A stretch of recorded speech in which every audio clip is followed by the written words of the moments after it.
ताजा माल देखी हो खजानी पागल, 20 रुपया के गिलास बटे लागल, सोनी के दाम चालू कोई दे भागल, पियला के बाद बाबू रहबा न जागल। लभनी से ढारी पियाई दहो तारी,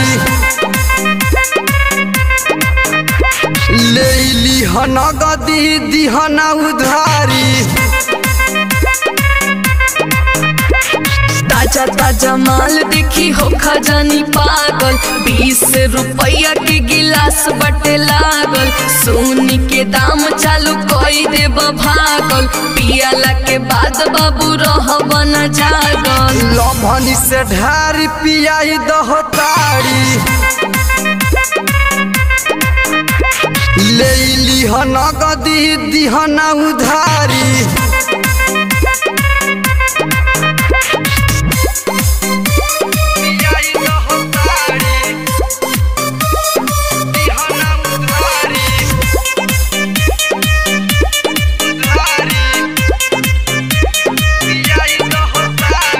तोहर सामान पर मुँहतानी, ताड़ी के जैसन चुअतानी, पियला के बाद पता चल जाई, तोहरो तमन्नावा में चल जाई।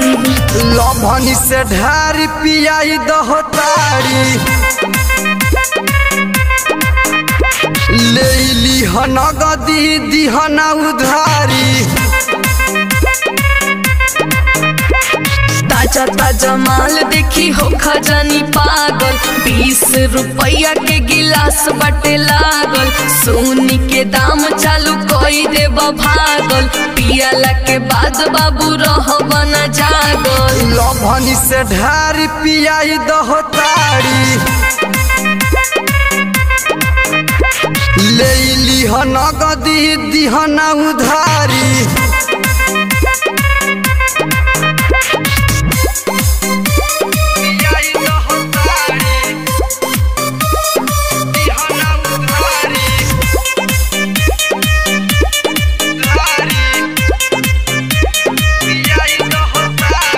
चोलिए में तहारा तो चटनी धरम, रवि निरदैया संगे पार्टी करम। सनी देव ऐसन तू राख नहीं सोच, जानी जहे बेर जे सुखाड़ी ली मोच।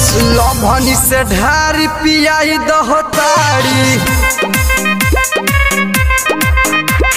ले ली नगदी दिहना उधारी। ताजा ताजा माल देखी हो खजानी पागल, 20 रुपया के गिलास बटे लागल, सोनी के दाम चालू कोई दे भागल, पियला के बाद बाबू रहबा न जागल। लभनी से ढारी पियाई दहो तारी, ले ली नगदी दिहना उधारी।